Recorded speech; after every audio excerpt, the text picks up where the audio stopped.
All right, welcome everybody to our third episode of Creativity in the Valley. Today's guest, we have Kim Chenard from Crazy Beautiful Dresses and Crazy Beautiful Decor. So we are going to be, spending our time today talking with this lovely lady. Very excited to have you come by, even though we know you're nervous. So am I, don't worry, it's all good. And so what we do here on the podcast is we kind of talk about the creativity side of everybody kind of in the town, and that's why we call it Creativity in the Valley. Is because we just want to know about, Kim, and then in terms of like the creative side, what Kim does, what does, Crazy Beautiful Decor, plus the Crazy Beautiful Dresses do to kind of get that creative juices going in the area. So we're going to start off with, kind of telling us about you, give us a little bit about you, Kim. Not sure that it's all that exciting, but I guess one of my, defining things about myself, is my partner who's been in my life we've been married 30 years this year. And so he's always enabled me to pursue and do anything I want. Guy's always got my back, yes. 100%. And we've got three amazing sons, a carpenter, a teacher, and a chef. Yes. So all creative boys too, and 2 2/3 of a grandchild. I want to talk about the chef thing very quickly here. I don't know if you've talked more about it, but I believe you are planning on doing something with the fact that Andrew's going to come on board with us this year. Yes. A very creative, stylist type of guy. Don't know where he gets that from. But he makes wonderful creations. And so he's going to do dessert bars for us and candy bars. But both my grandfathers were pastry chefs. Okay. So it skipped me completely, went all directly to him. But you got a different side of the creative stuff. So yes, in the kitchen, I'm the queen of craft dinner. Oh. Well, everybody needs craft dinner, right? Yep. As long as you don't burn it, you're kind of good. Sorry, I didn't mean to interrupt you. Continue if you want to go on a little bit more. No, I think, you know what, my kids and my husband are sort of my defining factors, and they've all encouraged me, and we're going out and doing projects, or when we moved the store, my son, who's a carpenter, recreated a garage for us into a stunning boutique. Yes. And Andrew's always putting in ideas, and then my son, who's in England's always, every Sundays we have our shout-outs, and what do you think? And that's awesome. That's awesome. And then you're talking about your son helping you create the space where you actually have Crazy Beautiful Dresses, and you run your Crazy Beautiful Decor out of there. Tell us about how that all kind of came about. When we had it at a retail location, we found really we were sort of based anyways by somebody calling and making appointments. So we thought, why not use the beautiful space that we have at home where we have more control of the environment. We can then open it up to people before and after hours. It's just a lot of convenience for us. Yes. And it's nice in an intimate, small boutique, which is what I wanted to have for the store. It was kind of my vision for the store. Yeah, now I have a picture here of the boutique. This is just a small one showing some of the wedding dresses that you have. This is, if you've never had a chance to go into Kim's shop, it's absolutely gorgeous. Thanks. You walk in and it feels very elegant. It feels very beautiful, right? It does. So, I definitely suggest that you do get a chance to go. Even if it's just to stop by, you might not be a bride, but, go look at what you have, because it's not just wedding dresses you have either, right? Our decor is there as well. You've got everything going We on. actually did an appointment once for a bride at 6 in the morning. Yeah. Via Skype, her sister, who lives in England, wanted to be involved in her sister picking a dress. Yes. And so she said, where the heck are you? I thought you said you were in Pembroke for the day buying a wedding dress. And she goes, well, I am. I'm in Beachburg. And she's like, that's in Beachburg? And so, it's always nice and flattering to hear that feedback, because it's unexpected. And when people walk in and I see that reaction, that's what we want. Awesome. Yeah. Now, I don't know if there's a story behind it, but why the name Crazy Beautiful? Where did that come with from? it, actually. Oh, it came with it when you bought when I the purchased the shop? store 2.5 years ago. Crazy Beautiful Dresses had already existed. Okay. And I had considered it, but I found that it was memorable. Yeah, it is. We get that people sometimes might call me a little bit crazy, and what we try and do are make things beautiful. Yeah. So I think you have to have fun with everything. So crazy, eccentric, whatever you want to call it, it fit. And then when you decided to add the decor to what you offer now too, that really worked in it too, right? Because then you've got that, Crazy Beautiful decor where you're going to make it look beautiful, but it might have a little bit of flair or a little bit of, something more creative in the lines, and the name definitely sticks. Yeah. Okay. So now we're going to go on to our creativity questions. All right. And again, I was kind enough to let you kind of get a sneak peek at what I'm going to ask you, so that you're kind of prepared. Give her. So my first question is: do you strive to be unique in your creative endeavors, and then kind of explain how? So like when I read the question, I was like, absolutely, without a doubt. Yes. Every time we do it, we try and recreate it.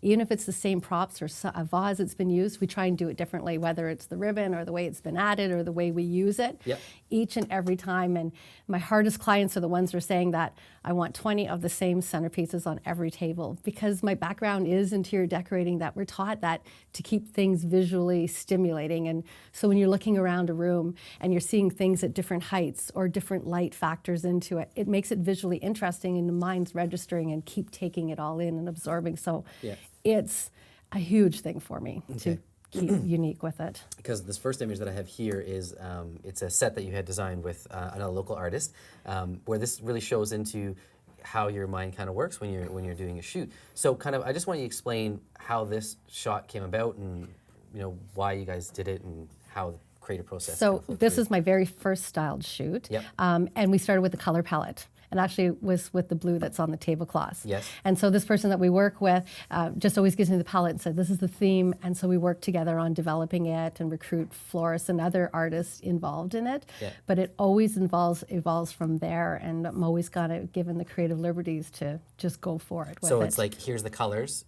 Yeah. Go Here's- with it, Kim, kind of thing is what kind of happens when you Basically, look at those and images? with a little direction to make sure we're all collaborating well together. Yep. Because it's certainly never the Kim show, but we always sort of take the lead on it and making sure that everybody's vision's coming through. Like the thistles, I thought, thistles, I don't know, but the thistles really are amazing in the no, shot. it is. Yeah, so this was a very cold day, walking down a hill on a pond in Beachburg. It was about minus 35. This model didn't know how to skate, so we had to drag her around the ice.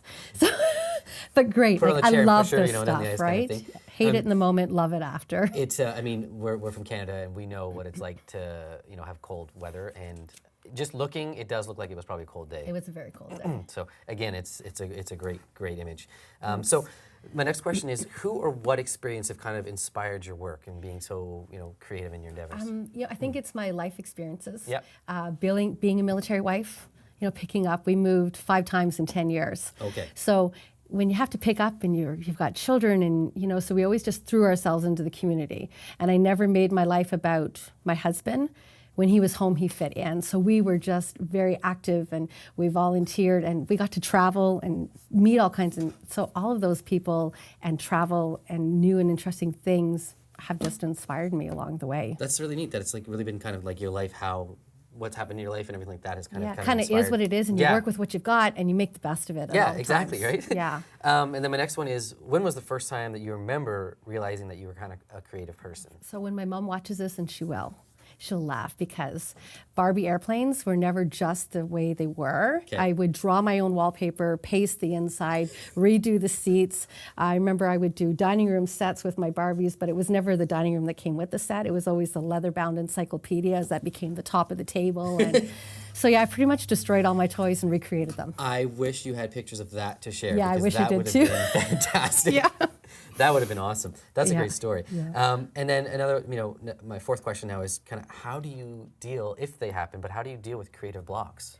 I'm a binge watcher Yeah. of David Tutera, Platinum Weddings, those really over-the-top decorators and designers that bring things that are not even fathomable. They just, and then because my husband's a carpenter, my son's a carpenter, we can't find it, we build it. So I see those things and it kind of gets you through that, well, we could do that, but we could do it on this scale. So I think watching and seeing what other people do inspire me, not copying it, but putting my own twist and tweak on it. And I want to talk about inspiration again. So if we go to the second image that we have here from your crazy beautiful decor with the nice outdoor scene, you know, again, how did this kind of come about again, and you know, explain, just kind of tell me So about this that was picture. for a local photographer's rebranding. So we had the antique chairs, and I had these blue wine glasses that I always wanted to use, and it happens to be the colors that were in the palette. Yeah. I also collect vintage tableware. Yes. So they just worked They just well worked. with it. And it was funny, when we set this shoot up, I brought all the props, set it all up, and it took nothing. And the photographer said, "Are you done?" And I said, "Yeah, I'm done." And she's like, "Already?" And she looked and she's like, "Wow, you are done." Because I can't get it out quick enough. Yeah. When I'm inspired by it. When you're inspired. Yes, which drives by my it. husband crazy, because the running joke in our house is like, "Why is it taking so long? Like, it should just be zing, zing, boom, boom, it's done." Like, Yeah. so maybe too much TV. But I mean, it's true because I mean, when you have something, an idea in your head, I mean, you could get it done quickly, but then as you're doing it, you can see things that you just want to tweak a little bit, and I mean, I know as a photographer that when I take a shot, it's like, oh yeah, I got the shot, but I just want it, yeah, this and that. So you can keep on. It could go. Again, that's how Dominic comes into great play, He's- because he's Stop. a bit of a perfectionist and will just Yeah. Okay. And then, is there anything special that you do to get in a creative mindset? So okay. I don't look the type. So I've run 3 half marathons. Okay. And I was going to say, is it when running or I need to get pumped up, amped, or it's 4 a.m. and I'm steaming dresses or I'm packing stuff, Yeah. on my headset, dirty, nasty rap music. Nicki Really? Minaj, Kanye West. The meaner, the ruder, the better. Invigorates me beyond invigoration. Wow. Don't know why, don't know how, because that's just not me, but No, I can't get enough of it. No, I would not picture you as Oh like my hardcore gosh. rap, like get me going. Insane. When I run with Dominic, he never has the headset on, so I'll have the headset on. And when it's a hard hill or something, and I'm singing the lyrics, he has to turn around and go, like, what are you listening to? So- Okay, that is Yeah. That's not what I was expecting. No, but, sorry. You know, everybody has their own Honest. choice of music, and I Yeah. like that. That's awesome. And a kind of a bonus one is, what is your favorite creation? I don't know. Do we have a picture of your favorite one? My chandelier. Your chandelier. Okay, so I'm gonna bring up the Yes. chandelier here. I know another photographer, a local guy, took that shot. I'm just He gonna bring it did. up here. Brian There we Wall, go. yeah. That's a nice. It's a nice dark shot, kind of looking up at the chandelier. So we do a lot of stuff on base. Yeah. My husband obviously was just retired after 29 years. And so we've done this hall a few times. And it's so massive, and you have to think of scale and everything when you're working there. We could not rent or find anything cost effective to fill that space. Yeah. So we built this out of 9 individual chandeliers, had a welder do our wheel, and then the fabric expands 84 feet across. You guys built that? We built that, yeah. Oh, I always thought you just bought it. No, we built You actually it. built that. Yeah. Wow. See, adapt and overcome. Wow. Yeah. Now I'm even like more like woo from Yeah. that because you guys actually built So that. I love it because it also can be unassembled and use those chandeliers individually. Like Yeah. it's probably one of the best investments we've made. It's Yeah, great. It Yeah. is. It's a great chandelier, Yeah. and I think I might need to use it in a shoot that All right, that I do in the future. I don't know. sure. It's very very nice. I love it. Okay, so now that kind of goes over your creativity side and all that. And before I go into my next thing, I have had the opportunity of working with you for one cause. You helped with the Dice Little Princess Ball, and you decorated that. And well, I got images of that, so I'll try and throw them in. But that was a great thing because you and I got to collaborate on how I was going to do my set for the pictures that I took. Right. And you and I met maybe like for 20 minutes that day, I think. Yep. And you kind of grasped what I was looking for. And again, you talk about colors. We picked that color, and you kind of went with, okay, here's the color. This is kind of what I can do with it. Right. And I do think that the set you ended up making for it was absolutely Thanks. fantastic. I Thanks. loved It was a great cause. Boy, they It had was. fun, those yeah, girls. it was a great cause. Yeah. Okay, so how long have you been doing this now? So decorating just over 12 years. Okay. 12 years ago, I did my first wedding. Yes. It was a lot of fun. And it's just always something. While I was raising my children, I took a color training. So I'm a color specialist. Okay. And I took interior design. And right now I'm taking event management because I think it's important to keep learning and keep growing. I certainly don't know it all, but I think it's really important to keep educating myself Yes. constantly with no, it. it's So- true. Especially if you want to keep up with times too, right? I mean, Yeah. we talk about social media and all that kind of stuff. I mean, that's going to be part of what you do too, right? I mean, if you're Do you know a course I could take? No, I I don't. could use some. Although sure we there's some, have though. almost 3,500 people following our page, which is amazing. That is amazing. I don't know how it happens, but we No, take no, it. That is amazing. Yeah. So my next question is, you said that you bought the name. So how did you get started? How did this all kind of come about? The decor was really through a coworker, Okay. and she just knew I loved it and was always like involved in it and had seen some of the stuff we had done before, and just said, "I think you should do my daughter's wedding," and so we did it, Yeah. and then hooked. Yeah. Yeah, just addicted, and it's just grown from there. And then 2.5 years ago, when we bought the business, we really pursued it full time Yeah. at that point. So, and I've not taken this on to kill myself. Mm-hmm. We do as many projects as we want to keep busy, but we're not doing tons and tons. We're keeping things manageable, and we still want to always enjoy it. Yeah, you do. I mean, I know that you have had in a couple where you've been like kind of go, go, go, go, go. Yeah. And normally you would have like downtimes, but from what I've been hearing from you, you just haven't had a downtime like Not much. lately. So No. you know, it's good for you. Yeah. And obviously it means that you're being successful with that, and people like what you're offering, which is I hope so. Which is awesome. Yeah. Well, they must be, because my next question is, what do you bring to the table that others may not? Ha. Well, I think for the decor part, I think all the training that I've invested in myself. Yeah. I don't think I woke up one day and said, oh, I think I can do this. No. Right? I know I can do this. Right? Yeah. I've been doing it for a long time. Yep. And so I think it's the education and the training and the thought and hopefully the creative energy is what I'm bringing to the table to it, because I think it's obvious when people talk to me that they see that I love this. Yeah. And that's what I hope gets across. So maybe that's probably what I bring most, because I love this. Have you ever heard of what an elevator speech is? Have you ever heard of that? Yes. Okay, that's your elevator speech right there. Like Yeah. you got to write that down, and then next time Yeah. someone asks you, why should I hire you? Boom. Yeah, There's your well, answer. because it's funny you say that, because for 7 years I worked as an employment coach. Okay. So we used to do customer service excellence, and we used to do how to make first impressions. So your background actually seems very well suited to run a small business. Yeah, it does. Actually, And I was you know? raised in a family business. Okay. My parents had a bakery when they were together, and then later in my mom's life, they ran a grocery store in a little tourist town Okay. Yeah. Where was that? outside of Sudbury, French River. Okay. Yeah. Okay. I didn't have a skidoo, so we weren't quick. What do you feel is kind of the most important aspect of being in decor? Listening. Listening. Yeah. Okay. I always want to try and make sure that I'm getting when you're asking me to help you out with a shoot, Yes. trying to listen to see what it is in your vision, because I never want the decor to be about me. I always want to be about what my customers had wanted. So you have to listen and make sure, Yep. and you're not steering a direction because you happen to have a big chandelier and that's what they should do. I always want to make sure that it's always going back to what they want. So what I'm going to do is I'm going to come over an image here. Again, another local photographer took this. Is we have the nice centerpiece with the what do you call these things? Lanterns. Oh, thank you. I was Sorry. stuck. I couldn't get it in my head.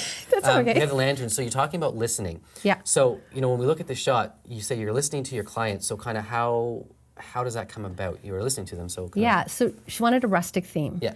And so rustic, as we know, is a very popular wedding trend. So we always try and do a little bit of a tweak on it. Yeah. So instead of throwing the mason jars in this scene, we've upscaled it with a little bit of baby's breath Yep. instead of the typical twine or painting them, which is everybody's favorite friend is Pinterest. Mine too. Yes. It's a great tool, but we put the white pumpkins in it. Yes. Because it was fall, but we didn't want to make it cheeky Halloween. But No. it was a nice homage to the season. And when I look at that image, it has that rustic feel, but it also has a very elegant, almost rich feel, but rustic at the same time. So Right. that's why it really goes. And then we have another angle from the same wedding. With And our again, doors. With your doors.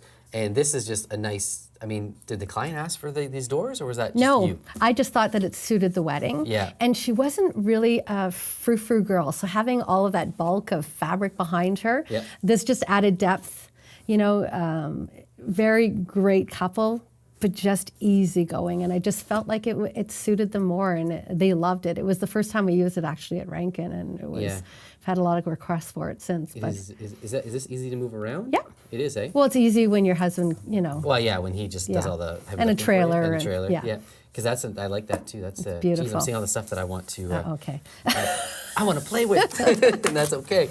And then my last really question is, do you have a really great moment or a funniest moment from anything that you've done with the decor or with the client or anything like that? So what comes to mind is last year we had a huge wedding to do at the Renfrew Armories. Big, ugly, I'll just say it, big, ugly hall. Yeah. And so we were draping for hours, and we rented a scissor lift to be able to do the ceiling because it was quite high. And to me, it was like, put it up, drive around. So, but my husband and his friend were up there. Yeah. And it was taking them forever. Just had to be right, just back a little bit more, and was driving us crazy because we needed his help on the ground. And I was walking towards the bar, and of course in the Legion there was these two lovely older ladies. And they saw the expression on my face, and they said, "We know what you're talking about, honey. If they talk less and move more, we get some stuff done." And I thought I was like, took the words right out of my mouth. And it probably would, I mean, something like that would have just brightened your day. Like you probably would have Absolutely. been like A little bit okay. a little bit okay, Yeah. and mindset would have changed a little bit, you know? Yeah. So those are kind of all my questions. And then I'm going to go into kind of the opportunities you've had with, you know, working with other local creative minds. And one of them is Still Moments. Yep. Lots And of work with Claire. Yes, lots of work with her. And you were actually featured in Wedding Star. It's a magazine for brides. And you guys actually have a little piece in the magazine as well as On their a blog. Yeah. about it. Do you want to tell me kind of how, and I said I was done with questions, but now I'm interested. How did this kind of come about? How did that Well, I bet you Claire could speak a lot more about that because they had contacted her, but I believe it was our blog work when we did her rebranding and they saw our color palette and, of course, her great photography work. And we're a good collaborative team. We can butt heads, but when it all comes together, it's amazing, It is amazing. when it comes together. And local models. This is shot in my mother's backyard. Okay. Right behind Hoogley's. Okay. You know, it just all came together. She gave me a lot of creative freedom with it. Yeah. We're obviously featuring Wedding Star's products in it, but yeah, it just came about. I feel really lucky and blessed in it, and to have my name printed. Yeah, that's true. And, you know, to be, I mean, it sounds weird, but to be in a small town, I mean, we're a small Yeah. town, but to be in a small town and kind of have that opportunity to be featured in a worldwide magazine. This is not just a Canadian one. This is a worldwide magazine, I believe. I think so. I'm going to say, it looks like it is to me. It's pretty. It's pretty. But to just be published in something like that with your decor and your styling Yeah. is kind of it's a great feat to have because not a lot of people It get that is, but opportunity. you know, I really believe that it's not a limitation to be here, right? Like No, it's not. everything is available to us here, and it's just I don't know, I think in karma and putting it out there, and I mean, I've got to work with yourself and Agatha and Brian, like, I'm so lucky. Yeah. And to have those images. Well, we're and to have lucky things, too, right? I Well, mean, it's great, and I'm lucky and blessed to do it. So I just, I feel great about this. I know that I don't think you and I would have. Again, Sean and I were talking about crossing paths our last episode that we had, and how him and I met. And the same thing is like you and I met really last year around this time when out of nowhere I filled in for another photographer who couldn't fit at a show that was happening. It was a prom show. Yeah. And I was like, okay, well, I'll find some time and I'll get in there. And really that's when I met you and got Right. to talk to you. And then from there, I've had the opportunity to, work with you now and do things with you. And then you and I are going to do some projects, hopefully, together coming up. I know that you're going to help me with a family shoot that I'm Yeah, it's very gonna be excited fun. about. Yeah. And I know this family's excited about Yeah. it too. It's gonna be great. So again, it's that crossing paths, and you kind of never know, right? Because it's just You never you know. just And I love things doing just styled happen. shoots because if you think about it as a wedding decorator, okay, I like to say event stylist, which is my like that. son came up with That's that, a nice wording. a wedding stylist. What you see after your event is what you see through the lens. So when Yeah. you're working with people and you're setting up styled shoots, you always keep that in the back of your mind when you're styling things Yes. and decorating things. It all comes back to that. So is. yeah, it's great. I love doing this. stuff. Stylized shoots are probably one of the most fun things to be able to do because Yeah. you get to be creative. That's Your right. juices really get to kick out because it's not the same. I mean, I love doing weddings. I don't do as many as I used to, but when you get to choose everything and you get to pick what you want to do and how you're going to do it, Yeah. it's your creation and it's absolutely. And then the wind comes and blows all the Yeah. pussy willows off the set. And you got to do But it. you've done some amazing Thanks. creations. And I love and it. I thank you for coming over and talking with me today. I appreciate it. So that's our last episode of Creativity. Well, not our last episode, but the end of this episode for episode 3 of Creativity in the Valley. And again, I just want to thank Kim Thank you. from Crazy Beautiful Dresses / Decor for coming by and chatting with us. Thank Good you. job. Woo!